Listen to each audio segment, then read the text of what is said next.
Hello, everybody, and welcome back. This is Streets and Eats, and today we are on episode 116, and we're going to be talking about one of my favorite things to do in Europe. No, my favorite things to do. No, it's my favorite. It's mine, definitely mine. No, we both love it. It is called the Almabtrieb, celebrating the cows. Or many different things, but it's the cows coming home from the Alps. You know what they say, it's not over till the cows come home. Is that from a saying? Alps? I think it doesn't start. I don't know. Summer's not over till the cows come home. There you go. Because that's when they come home at the end of summer and before winter. There you go. All right. So this week I have the trivia question. Mm-hmm. And this is a little bit, I don't know, maybe easy. I don't know. Well, I'm due for an easy one, I suppose. Yeah. I always stump him. So we'll see how it goes. All right. So the Almabtrieb happens every year. And it recently has reemerged as something very popular for more people than just the locals. But the locals have been doing it, I would say, for some time. Sure. And in fact, do you have any idea how long this tradition may have been going on? How long ago it started? Well, that's a tricky question. It is kind of a tricky question. Because I don't think anybody really knows for sure. There's probably not written records of the first Almabtrieb in the Alps. There probably isn't. But you have to assume that as basically what the evidence shows is when there was grazing up on the Alps. Sure, okay. And just from being in the Alps, have you been in the Alps? They're snowy and they're slippery and they're dangerous. Mm. And maybe the grass does taste good in the summer, but it's covered up by, mid-October. And you got to do something with those cows. They can't stay up there. And I would assume that people a few years ago or more. Several years ago. Hundreds of years ago. May not have had even the means they have today of getting the cows down. So there had to be a transhumance, a movement of the farm animals from the upper pastures to the lower pastures. Okay, so I'm going to take a stab at it, and I'm going to say 400 years. I would say you're a little off. High or low? Help me out here. It's older. Oh, 600 years. A little older. 1,000 years. Still older. 10,000 years. Not quite that old. 5,333 years. The Neolithic time period. 5,333 years. 6,000 years ago. They have evidence by doing a pollen analysis, which makes me wonder what that means, that there was grazing cows in Alpine meadows up in the upper Alps Valley in Austria 6,000 years ago. Wow. 6,000 years. And I mean, just like... So I got it. And one of my last guesses was 5,333 how many years. guesses do you get before you actually get it? If this was the SATs, you failed, buddy. Oh, yeah. Anyway, the thing about the farmers and the fields is just like anything else. Popularity is cyclical. And so that's when they were grazing cows. And of course, they had to bring them down from Alpine meadows. But when did the actual festivals start? Who knows? I believe that humans have always really had kind of a harvest festival mentality. Yes, I think so too. Because they needed to. I mean, that was when they had end of summer before winter. Yeah, they had to. They'd been working hard. They needed a little bit of break. Celebrate what you have. And probably in the offer to the gods. Right after the harvest is when you have the most. You're not going to be celebrating that much as the winter before the harvest goes on. Exactly. Well, no, as the winter goes on, because you have less and less to celebrate for. Anyway, so I don't know how long the festivals have been going on. I do know that we've been going for, I'm going to say, I think we went to our first one in somewhere around maybe 2014. 2013 or 2014. Was that recent? So that was 10 years ago. So we've been doing these things for a decade. And we love them. If anything, they've become only more and more popular. Well, that's exactly my point. When we first started doing them 10 years ago, they were pretty popular with locals, but it was just perhaps emerging for a few tourists to go and see them. Right. Nowadays, you can get a tour to go see the cows come home, and they might take you to a number of countries or to a very popular area. Yeah, we have been to a couple of them where there was bus parking for the tour buses. Yeah, that's true. So what is an Almabtrieb? I mean, we've kind of scratched the surface, but we've kind of danced around the herd a little bit. I'm trying to think of a good one. No, that wasn't really a good one, but anyway, we haven't trampled it to death yet. That's for sure. No, but we will by the end of the episode. Okay, well, you pretty much covered it when we were talking about the trivia question. In the Alps, the best grass, the best hay is grown up above, 2,000 meters, 2,000 feet, whatever. Well, the sweetest. Somewhere in those high alpine meadows. And in fact, Alp, did you know this, means high mountain meadow. And it comes from the whole idea of that's the best place to bring the cows. They're safe from predators up there. They're safe from thieves. The grass is the best. But of course, you can only access it after the snows melt. And then you've got to get down before the snows come in heavy or your cows are goners. Yeah. And there's a lot of traditions that are wrapped in and around the whole cows coming home. And what it is a celebration of having a successful time up in the pastures. And if you haven't had as successful of a year, you always know. And we'll explain that in just a few moments. But I think one of the reasons that I really love it is, well, it's kind of a twofold thing. One of my favorite memories that I think I'll always think of when I'm thinking of the Alps, regardless of where I am, is just opening the door to the car and hearing tinkle, tinkle, tinkle, dong, ting, dong, ding, bong, dong. bong. You hear the cowbells or the goat bells or the Sheep sheep bells. bells or whatever kind of bells are up there. And it's melodic. And it's really, we even saw horses with cows the other day. That's true, we did. So with horses with bells the other day. You can bell any animal. Yeah, they come in all sizes. They come in all sizes.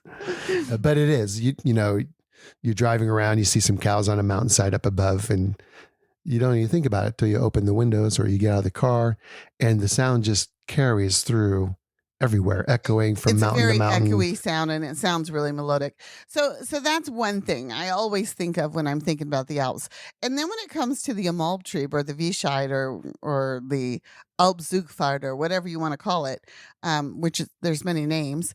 The thing is that they're blessing the cows. They will have oftentimes they'll have crosses, and the priests will be present, and they'll have ceremonies around it as kind of a Thanksgiving idea. And on top of that, there's usually dancing, and there's schnapps, and there's beer, and there's maybe wine. Although they're not really wine regions as much as they are, I would say, schnapps regions. Definitely.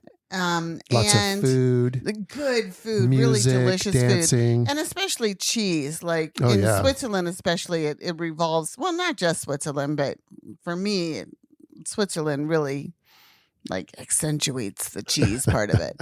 Although, yeah, we've been to many.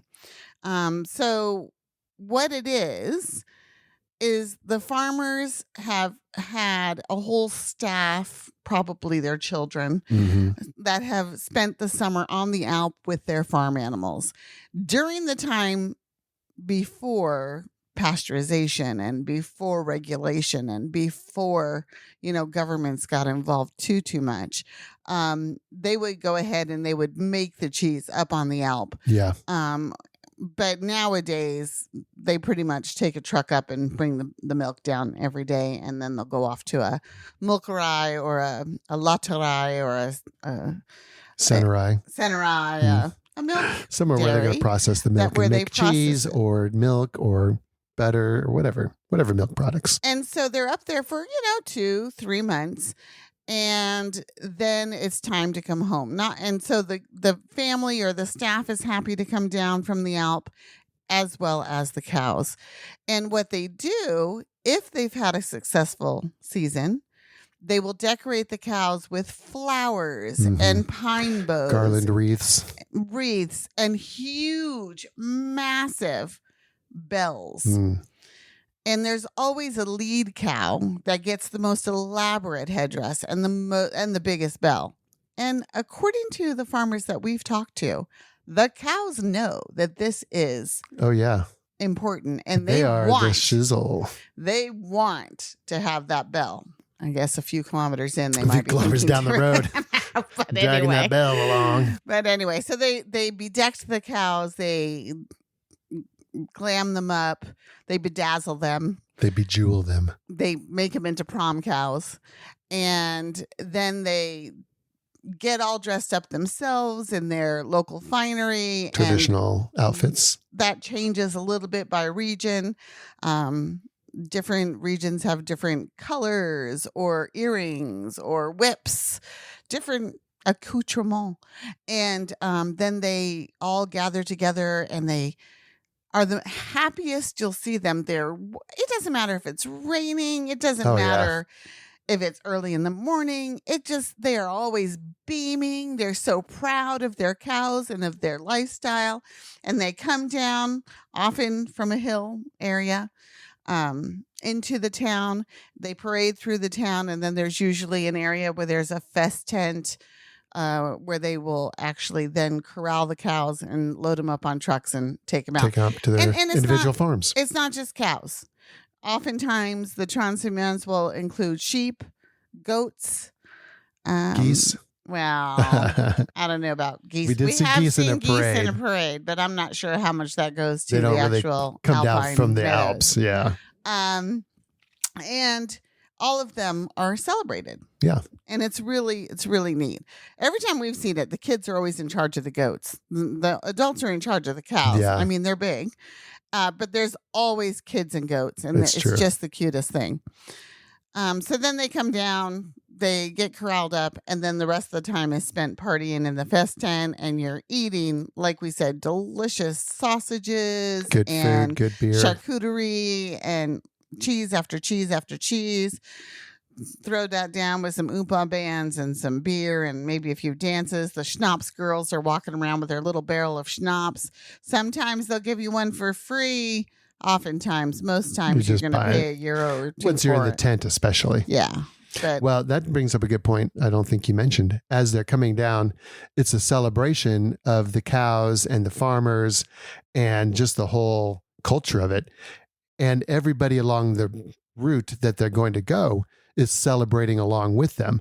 So they'll be out there, local people who will be out on the side of the road or cheering on the cows, cheering on the people that are leading the cows. They'll have little gifts for them, little schnapps for them.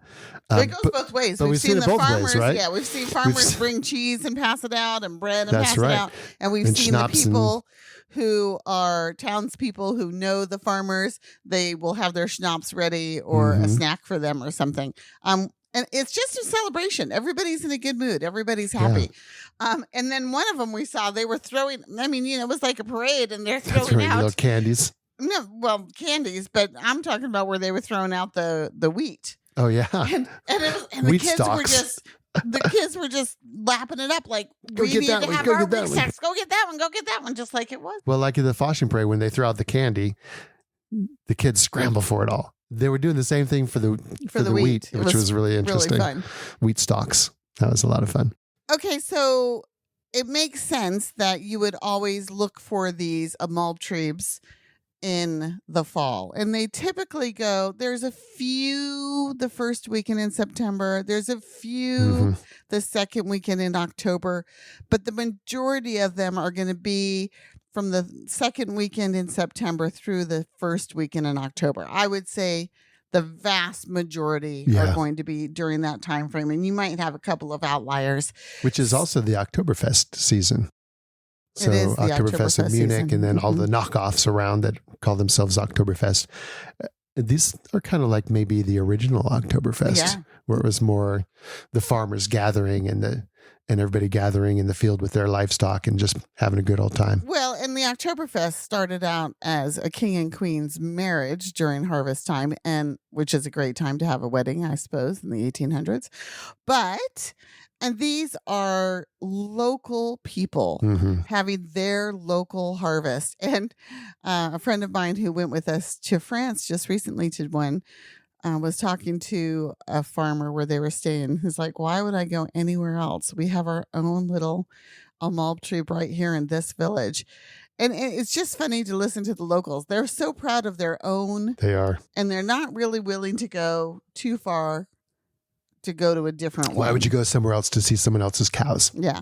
We've got our Well, own and that kind of cows. brings up a little bit of a sentiment that you find at the Almabtriebs anyway. There's a little bit of, even still, it was much more so 10 years ago, but even still, there's a little bit of like curiosity among the locals. Like, why are people coming to our village to watch the cows come down? And I mean, if they step back and they look at it, it's just such a spectacular event. Why wouldn't you want to go? And they're But we have heard that several times. We have. They're just also cows. different. They're also different. So the other thing that you want to know is that they can be found all over the Alps. It's an Alpine tradition.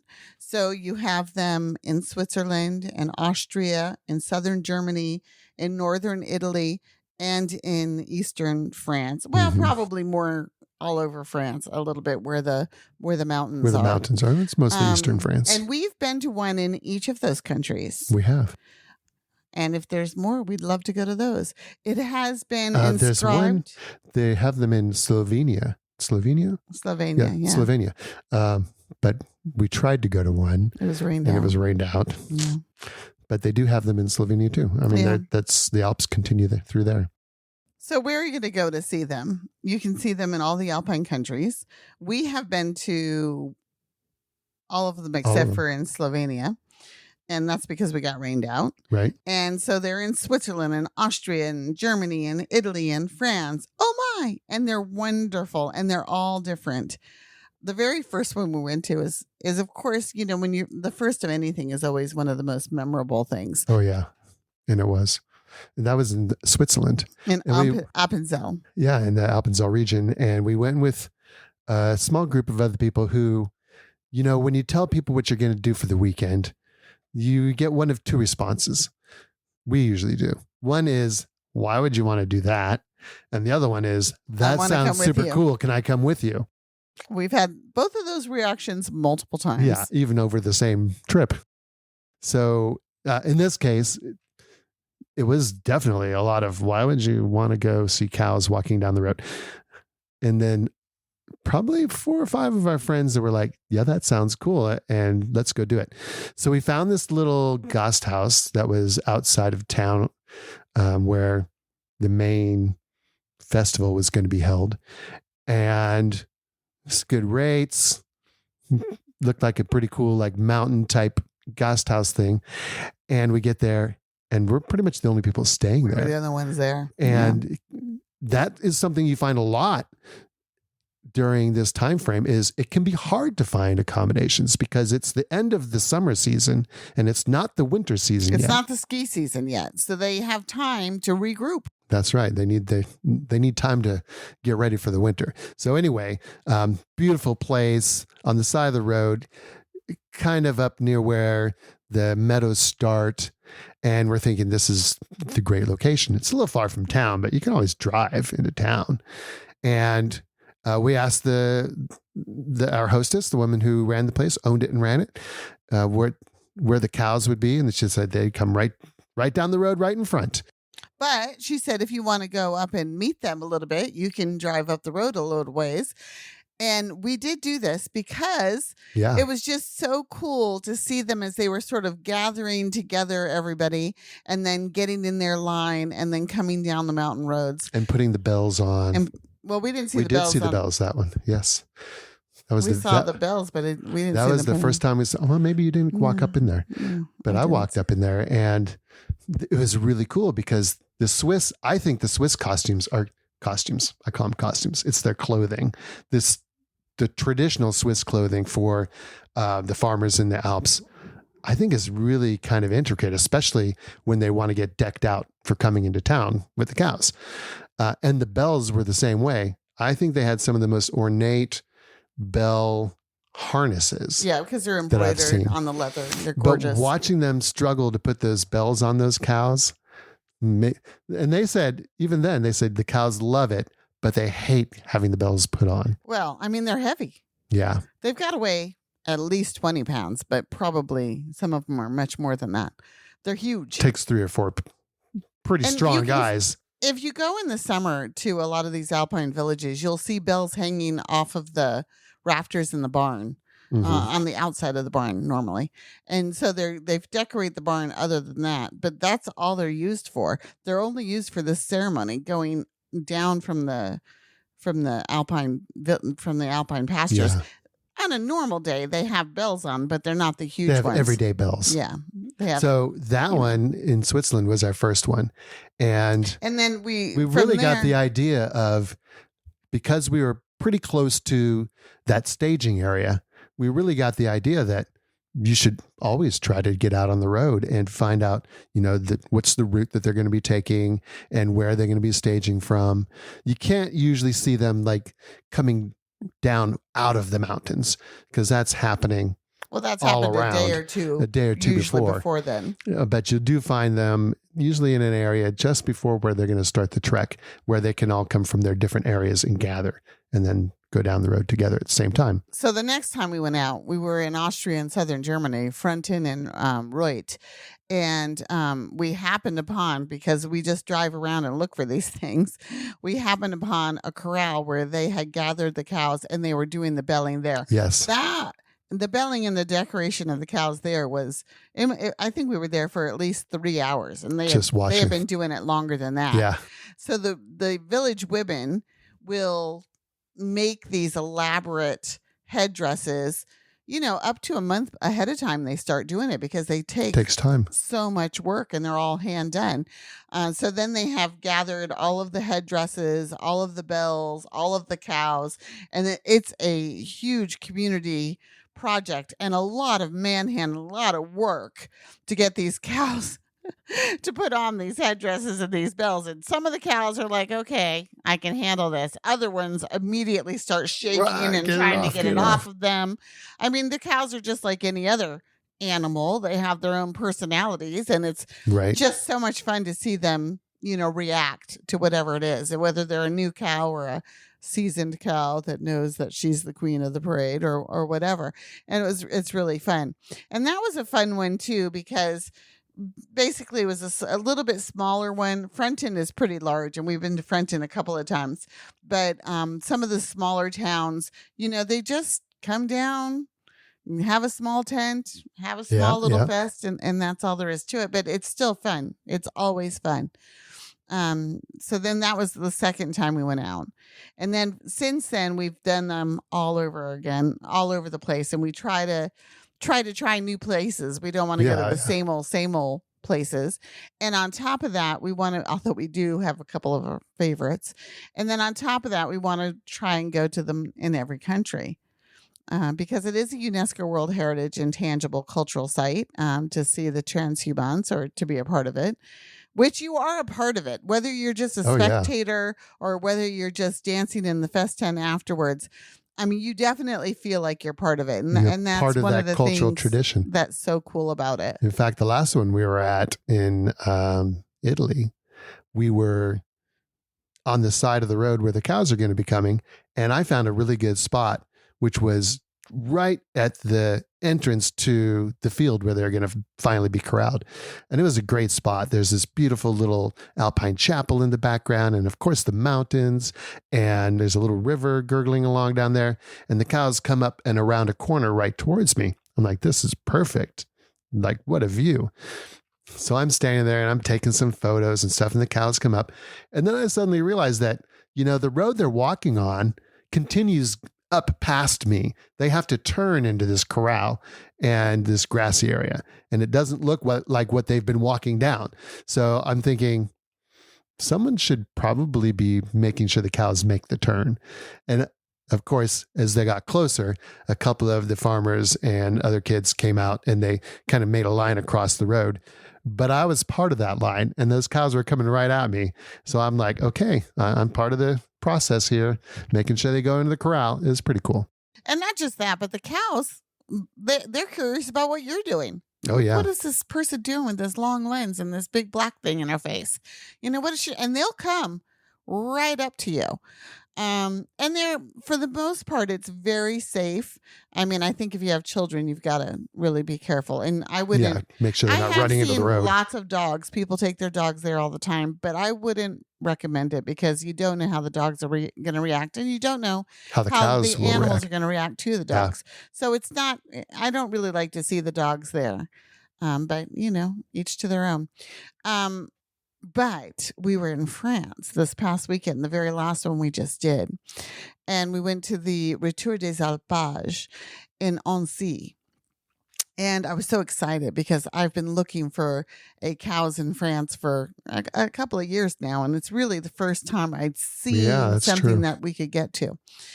So we went, and it was a little bit more larger festival and more commercial, and not so much cows coming home. Yeah, the focus was more on the folklore and the groups than it was really on the cows. But there were cows. And the other thing is you could tell the difference between the cows from the smaller villages and these cows, because I don't know how long these cows have been in pasture. They didn't really have an idea of what was going on. And some of the Alpine cows, they've been walking. They're kind of calm, and they'll come right at you, like I said, but they'll turn.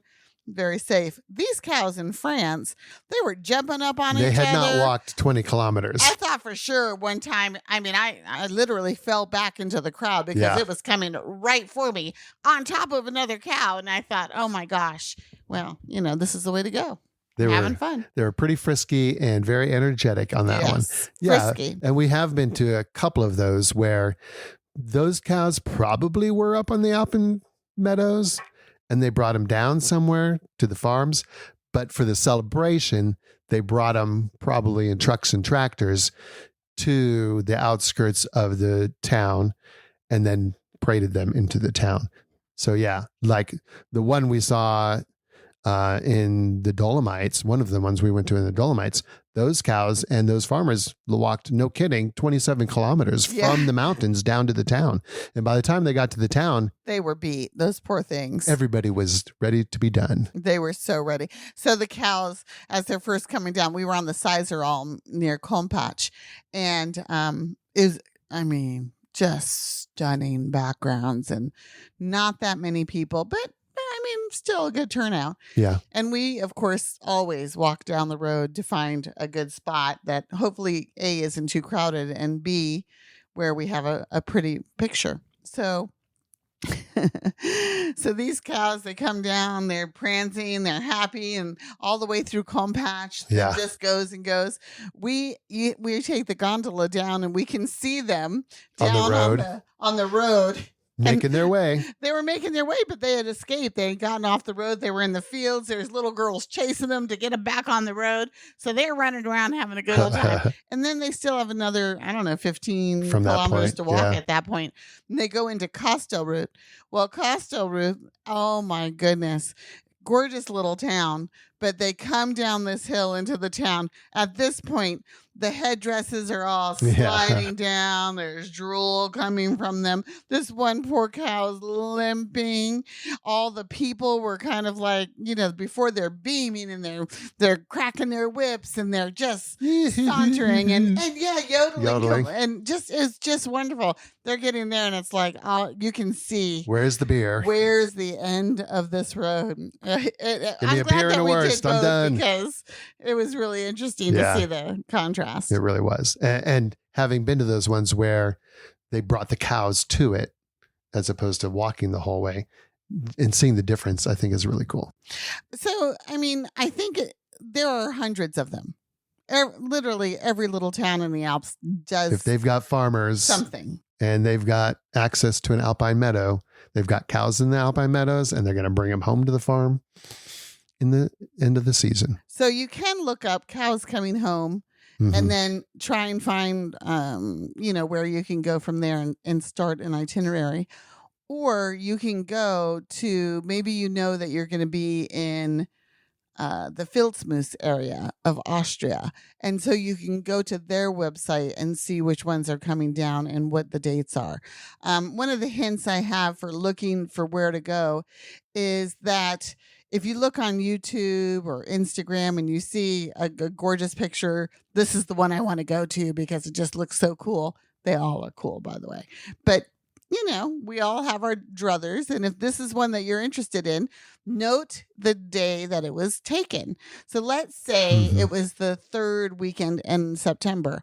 Guaranteed the next year, it'll also be the third weekend. Just like festivals all over the world, the towns will have marked off their dates years in advance. So it'll always be the third weekend or the fourth weekend or the first weekend in October. First Saturday, third Saturday, and Sunday. Some of the really smaller ones who aren't really looking for a lot of tourists to come will even do some midweek. It's true. We tried to go to some Austrians midweek this year, but there was a huge snowstorm. Very unseasonal. The second week of September. Yeah. Right before we were ready to go.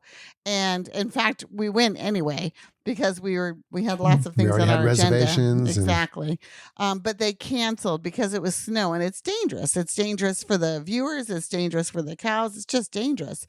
And that's income for them. So they don't cancel lightly. Right. But it was a good reason. It was a really bad storm and it did wreak havoc in the area, both with the snow and then of course the melting of the snow afterwards. Yeah, it was horrible. So, so we didn't get to see those. So maybe next year, we'll get to go back. So yeah, you can search for Almabtrieb, Transhumans, Vischeid, Alpzug. I can't even say it. I don't know. It's like the train parade. The train or parade from the Alp. Yeah. And there's probably other words as well, but those are the biggies. And actually, it's gotten definitely over the years. It's gotten easier to find information, we've just gotten better at knowing what we're looking for. But I think that, like searching on Google or wherever you're going to search, is pretty productive these days. Used to be very difficult. You had to find Office of Tourism, find someone who was actually interested in the Office of Tourism and wanted to share the information. Sometimes it took phone calls. Nowadays, it's not so hard. Well, it's become more popular. Yeah, it's definitely become more popular. So people are inviting tourists in so that they can make some money off of them. They're just not looking for the locals to eat and drink, because that's where they make their money. We were at one in Tieres, Rosengarten in Austria. No, in Italy. In Italy. Sorry, in Italy. We spent a lot of time in Italy this year. And their festival was not like other festivals I've been to. Basically, they had a band. Of course, they always have a band. And then they had a couple of food stations. And it was so well organized. And hundreds of fest tables. Yeah. All out on the open field. It was so well organized that they had waiters come around to take your order and you pay. And then they electronically sent the order in. This is outdoors in the middle of a field. And in then, a village. Then they in the had Dolomites. Somebody else bring you the food. It was pretty cool. That was very cool. And it was a beautiful setting. Open air. Luckily, it didn't rain. But I think that typically that this time of year, late September, early October, is a pretty good time of year in the Alps. Except for that random snowstorm that caught everyone by surprise. This year, typically it is, and that's why the Oktoberfest is during this time as well. It typically is kind of that Indian summer feel. Yeah, that last where hurrah. It's still a little bit chilly in the air, but during the day it's nice and sunny and you're peeling off your layers and you're getting sun on your blue face. Skies, yeah, it's gorgeous. Clouds. Oh yeah, it's mountains gorgeous. are beautiful. That was a probably one of my favorite. That's also the one where I was like part of getting the cows into the corral. And they were beautiful cows too. Well, they're always beautiful cows. Well, you get those Alpine, and I don't know the breeds, so don't take me for an expert. I know there's brown ones. There's brown ones. There's brown and white ones. There's black ones. But you get the I always called them Alpine cows, for lack of a better term. I'm sure there's a breed. You mean the Bavarian looking cows? Yeah, exactly. They got fuzzy ears, and they've got a pretty solid color scheme. It's a beige, like a beige-ish, straight beige, yeah, with a little tinge of gray or silver. They're beautiful cows. Beautiful, just beautiful, and they're so friendly. Yeah, they look up at you even on not during this, but if you're out hiking or whatever, and you talk to the cows, they all perk up. Sometimes they'll come to you. We've had that happen before. Yes, for sure. But most times they just look at you like, oh, there's another human talking to me. Aren't they cute? So we kind of alluded to some of our tips for how the best way to do an Almabtrieb. First of all, you pretty much have to drive. So if you're going to do an Almabtrieb trip, or you're going to combine it with, say, the Oktoberfest or other harvest festivals in the area, or going to some of these great cities like Munich or Vienna, or anything, Salzburg, Geneva, wherever, on sea, Innsbruck. You can certainly train to those areas, and you can do a lot of things by train on sea. Actually, for the Retour des Alpages, you don't need a car for that. No, for sure. But for most of them, you're not really going to be able to get out of town easily. Some of them you can take a bus to. Actually, for the Sizer Alm, for Kompach, you could take a bus all the way from the bottom, or the gondola. We took the gondola, and you could actually follow pretty much with the bus the whole trail, because it was on the main road. And actually, we found that quite a bit in that whole Italy's South Tyrol region.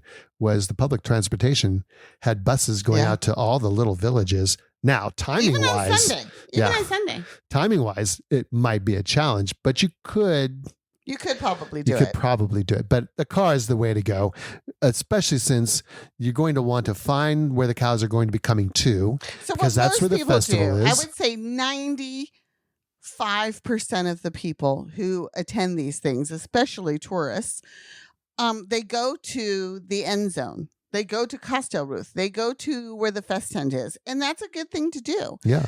And you're going to see them come in, and that's where you're going to party. And that's fun. But it's not necessarily the best place to see the cows. And it's certainly, if you like to take photos like I do, it's certainly not the best place. Crowded.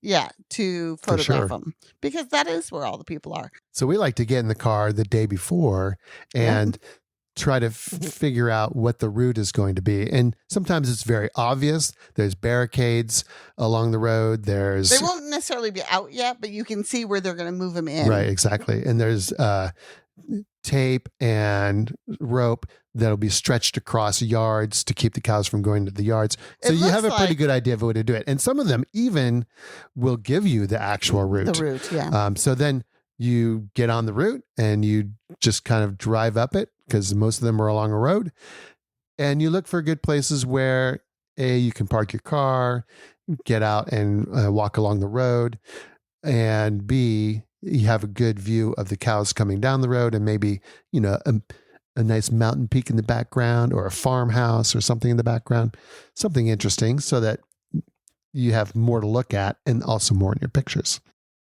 Mm-hmm. And then you continue down the road, and if you're really lucky, you'll find that corral area, that one open area where they're going to bring the different herds down into, to gather them all together, and then to bejewel them, to decorate them. That's where they'll do all of that.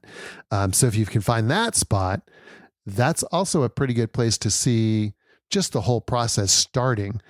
But you have to remember, if you choose to do that, if you're going to be out there the day that they are actually doing the parade, and you want to see them putting on all the decorations and stuff, because they're going to do that right before they start walking into town, and then they're going to start walking, you're behind them. So at that point, yes, you got to be there for the whole starting process and you get to see them starting down the road. But afterwards, you're kind of stuck. You're going to have a hard time getting back into town. You could go for an hour or so if you go early enough and then go down the road watch them and getting watch them ready come by. and then go further down the road. There's many different ways you could do it. Jim and I are definitely process people. So we like to see things as much from the beginning and the planning stages all the way through to the end, because you learn so much more about the traditions and the culture that way. And it's just, the photos we have from seeing them do that is just spectacular. I'm pretty happy with them. And the thing I want to warn you about with that is that you can't get in their way. No, for sure. They are working hard. Stay back, give them room. Yeah. And they don't mind that you're there, but you can't have your car in the wrong place. You can't have your body in the wrong place. Again, if you have an animal, that's going to really probably they probably wouldn't be happy about that. No. It's different to have your dog as you're watching them go by, because many people will do that. But to go to the place where they're belling the cows, it's probably not the right place for it. And there's nothing going to be there. That's not something that is for the public. That is just really a work area. So they're not going to have bathrooms. They're not going to have refreshments. They're not going to have coffee. And that's not what it's for. It's for them to prepare for this work. So the only reason you would want to do that is if you're like us and you like to see the whole thing and get some, cultural photos of it. But you have to remember that you're not going to be able to do the whole experience if you choose to do that, because you're not going to get back into town. There may be some cases where after the cows have gone down the road a little bit, there may be a side road that you could take into town and you can get there ahead of the cows. The roads will be closed, is what he's saying. But the roads are going to be closed wherever the cows are. And a lot of times you're trapped behind the cows. Yeah. So you're not going to be there when they come into the town, which is a whole nother spectacle. It is. But there are usually multiple ones in the area the same weekend. That's what I was going to say. So they'll have them on Saturday and they'll have them on Sunday. Like I said, very occasionally they'll have them midweek. And those are for the hardcore people like us. But not that you couldn't do them, but it takes a little bit more effort to find them and then to, go out there and do them. But the weekend ones are a little bit more accessible, I would say. For sure. And so even if you can't see the whole process, perhaps for this village, the next day you could go to a different village and do it instead of watching them bell the cows. If that was what you were doing, you could get a good spot on the highway.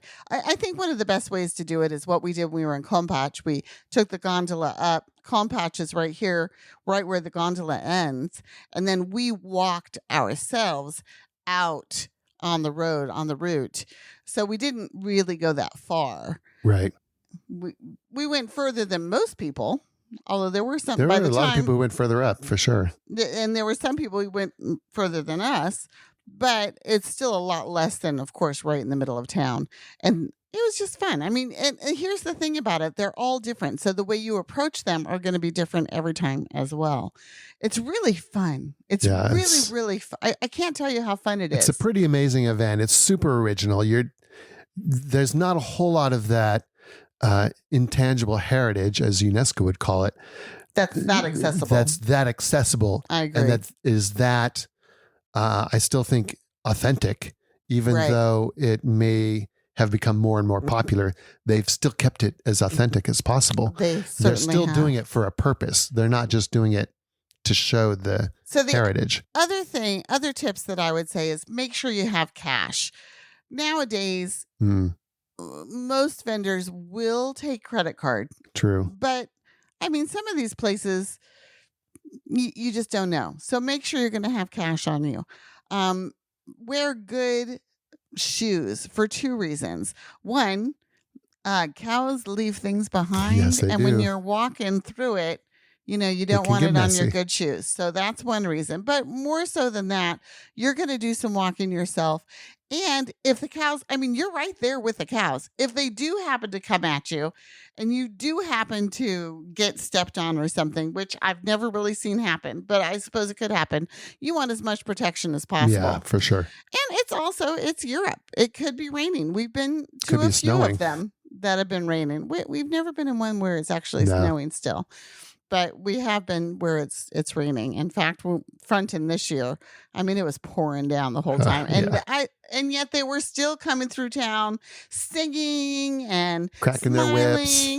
Most people, I wouldn't say all of them were. They weren't all quite as jolly as that, but for the most part, they were. And the Fronton was really neat because they had at the end of it, they really kind of made a spectacle of loading the cows up at the end. Yeah. They don't always do that. Sometimes they'll leave them in the field for a while.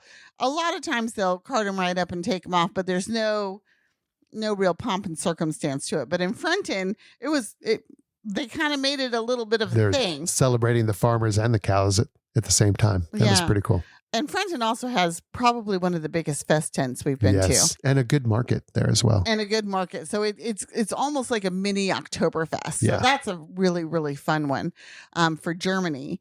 And then one of the ones that we really love in Switzerland, we did the Appenzell one, and that was fabulous in Urkel.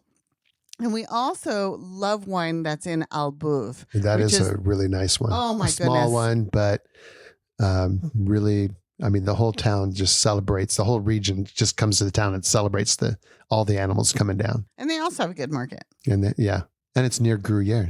And it's right near Gruyere. So you can do a little side trip for that on one of the days that you're there. In Austria, the Reut one was pretty interesting. And we really wanted to do Filzmoos this year, but it got snowed out, so we didn't get to do it. But the Austrian ones are all very good too. I think our favorite Italy one is probably the Seizeral, where they come down into Kasselreuth. And the reason is because when you're up on the Alp, up on the Seizeral, where they have big ski area and everything, the views are just they're definitely the most spectacular views of any cows that we've ever seen. You just want to get there early and do some hiking and just absorbing the beauty of it before the cows come. Yeah. So I would say make sure that you are ready to eat, because the food is amazing. And try everything. Try all the cheeses and try the sausages and try the different local products, because cured meats, dried meats, things like that. Yeah, it's really fun. And it's just delicious. And of course you can get coffee and cake everywhere too. And it's so local that almost always you have just the local people making the cakes, and they're proud of what they do. I always like going up to the people who are running the booth and say, "Which one did you make?" And then I always get that one. I mean, the problem with that is you kind of got to get theirs if you ask them which one they made, right? But I've never been disappointed, so it doesn't matter. Just really enjoy the weekend. It's not going to be churches and museums, and although there's usually churches that you can go into that are pretty, but it's not really the reason that you're doing it. No. It's more for the festival and it's more for the cows, the cultural event. That's right. But it is well worth it. Whether you are coming from the States and buying a ticket and coming during this time, September and all the way through the middle of October, it's such a great time to come to Europe, and especially in the Alpine areas, because the weather is a little bit crisper. It's not quite as hot as friggin' July or August. And it's generally not the rainy season. Although, of course, you can always get rain. Nice. Of course, you'll get some rain. There's tons of hiking, tons of things to do, and it's just beautiful. It is probably my favorite time of year. Oh, it's definitely my favorite. For the Alps, but I think my favorite time of year anywhere. It's kind of nice because then after the wonderful cows come home, then the Christmas markets start a little bit. So it's just like, I just love the second half of the year. Yeah. But what I would say is stay tuned, because we're going to talk about hiking in one of the ones coming up. We're going to talk about museums, and we'll talk about the Dolomite trip that we've just taken, and just all over the place. We've done a lot this year. We've got lots to share with you. So stay tuned. All right. Thanks for listening to this episode of Streets and Eats. If you liked what you heard, please show us some love, hit the like button, and leave us a review. Maybe even subscribe so you don't miss any future podcasts. Also, we'd love it if you joined us on our Facebook private group, Streets and Eats, where we just have an ongoing conversation about all things travel. Ciao for now.